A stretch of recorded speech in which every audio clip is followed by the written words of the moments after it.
Hello दोस्तों, मेरे channel फिल्मी स्टोरीज में आपका स्वागत है। 90s का दौर बॉलीवुड का गोल्डन टाइम हुआ करता था। उस दौर में हिंदी फिल्में अपने गानों के दम पर ही सुपर हिट हो जाया करती। उन गानों में एक सीटी की आवाज भी आया करती थी जो पूरे गानों की जान हुआ करती। जैसे 90 के दौर की सुपर हिट फिल्म सौदागर में इलू इलू गाने पर बजी सीटी, या दिल तो पागल है फिल्म के अरे रे अरे ये क्या हुआ गाने पर आती सीटी की आवाज। लोगों को लगता कि ये सीटी की आवाज तो नकली होती है, मगर जनाब वो आवाज भी असली थी और वो कलाकार भी 24 कैरेट सोने जैसा खरा था। वो कौन था जिसकी एक सीटी उस दौर में नए नए अभिनेताओं को स्टार बना दिया करती थी? कभी सोचा है उसकी सीटी अब क्यों नहीं सुनाई देती? क्या आपको पता है बॉलीवुड के फिल्म मेकर्स ने इस खरे सोने जैसे कलाकार के साथ क्या किया? चलिए हम आपको आज बताते हैं वो कौन था और बॉलीवुड वालों ने उसके साथ कैसी नाइंसाफी की। 90 के सुपरहिट गीतों पर बजने वाली सीटी नागेश सुरवे की थी। एक ऐसा कलाकार जिसकी सीटी में सातों सुर समाये रहा करते। विवेक मुश्रान के लिए इलू इलू पर सीटी बजा दी तो वो हिट हो गए। जैकी श्रॉफ की हीरो में सीटी से ऐसी धुन निकाली कि वो स्टार बन गए। क्या शाहरुख खान, क्या अक्षय कुमार और क्या संजय सलमान। उस दौर में सीटी वाला अनोखा हुनर लिए अकेला कलाकार। वैसे नागेश सुरवे मुंबई में ही पैदा हुए थे। नाग पंचमी के दिन जन्म हुआ तो घर वालों ने नाम भी नागेश ही रख दिया। वैसे इत्तेफाक देखिए, सीटी को सांपों की भाषा माना जाता है और नाग पंचमी के दिन पैदा होने वाले नागेश न सिर्फ सीटी बजाने को ही अपना करियर बना बैठे बल्कि खूब नाम भी कमाया। बॉलीवुड वालों ने कैसे उस कलाकार को बर्बाद कर दिया, ये जानने से पहले जानिए उनकी फिल्मों में शुरुआत आखिर कैसे हुई थी। ये दिलचस्प किस्सा आपको सुनाते हैं। हुआ ये कि नागेश जिस मोहल्ले में रहा करते थे वहां बड़े लड़कों के अलग अलग ग्रुप बने हुए थे। सबकी अपनी अपनी खास सीटी हुआ करती। वो सीटी बजाकर अपने ग्रुप के लड़कों को नीचे बुलाते। एक दिन नागेश ने हर ग्रुप की सीटी बजाकर सबको नीचे बुला लिया। सब नीचे पहुंचे तो बड़े हैरान, एक लड़का कैसे हर ग्रुप की सीटी की आवाज निकाल सकता है। एक सीनियर आकर बोला, क्या गाना भी सीटी बजाकर गा सकते हो? बस नागेश ने वो भी शुरू कर दिया और उस दिन से गाने भी सीटी की आवाज में निकालने लगे।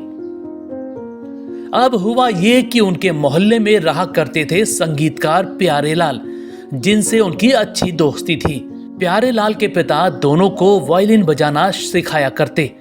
पहले नागेश संगीतकारों के लिए वायलिन बजाया करते थे।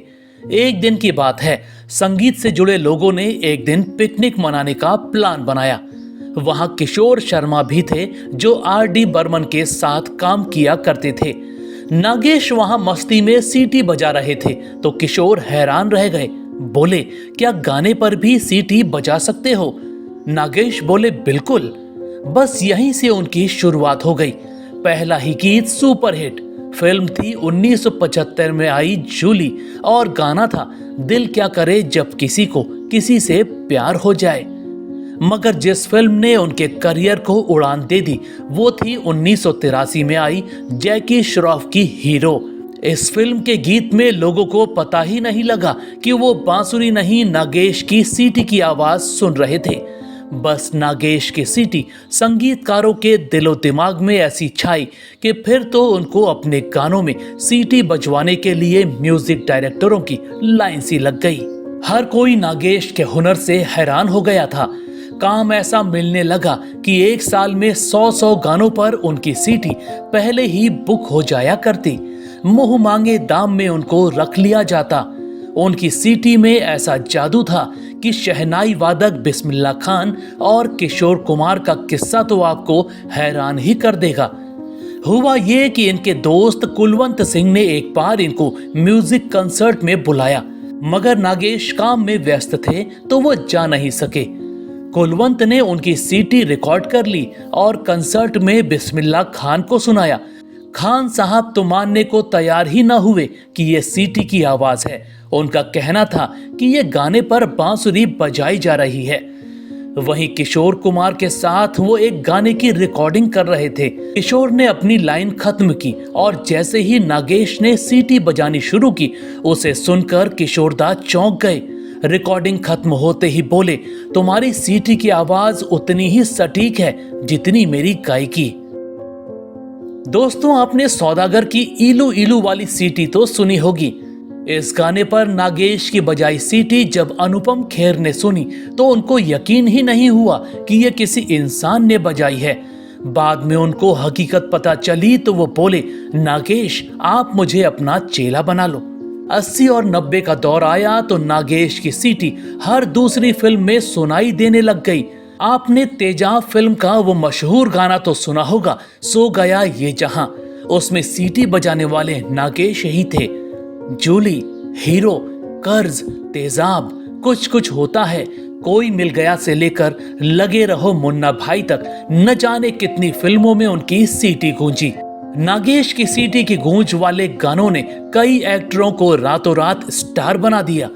कोई 100-200 नहीं बल्कि 1600 से ज्यादा फिल्मी गानों में उनकी सीटी की आवाज ने मदहोश किया था। मगर दोस्तों, सच्चे हुनर की बॉलीवुड में कोई कद्र नहीं होती है। कुछ ऐसा ही नागेश सुरवे के साथ भी हुआ। क्या आप सोच सकते हैं कि बॉलीवुड के फिल्म मेकर्स ने नागेश के साथ क्या किया? सब ने मिलकर उनके साथ जो किया वो दर्द बुजुर्ग हो चुके नागेश के दिल में है। हुआ ये कि 1600 से ज्यादा फिल्मी गीतों पर अपनी सीटी की आवाज देने के बाद भी उनको गुमनाम रखा गया। जी हाँ, डायरेक्टर चाहे छोटा हो या बड़ा, जिसने भी उनको काम दिया, किसी ने भी उनका नाम फिल्म की क्रेडिट लाइन में नहीं दिया। हैरानी की बात यह है कि सभी बड़े छोटे फिल्म मेकर्स उनको नाम से पहचानते थे।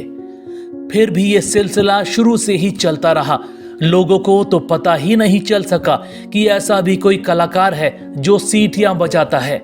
सब उनकी सीटी को बांसुरी समझकर ही सुनते रहे। इस छिपे हुए कलाकार के खिलाफ ऐसी साजिश क्यों हुई, कोई नहीं जानता।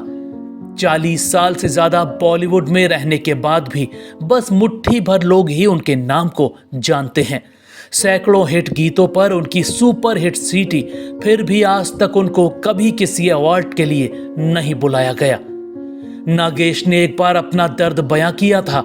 वो कहते थे कि सेट में एक चाय पिलाने वाले का नाम भी क्रेडिट में दिया जाता, लेकिन उनका नाम हमेशा ही गुमनाम रहा, जिस वजह से गीतों को हिट करने वाला ये बेजोड़ आर्टिस्ट गुमनाम ही रह गया।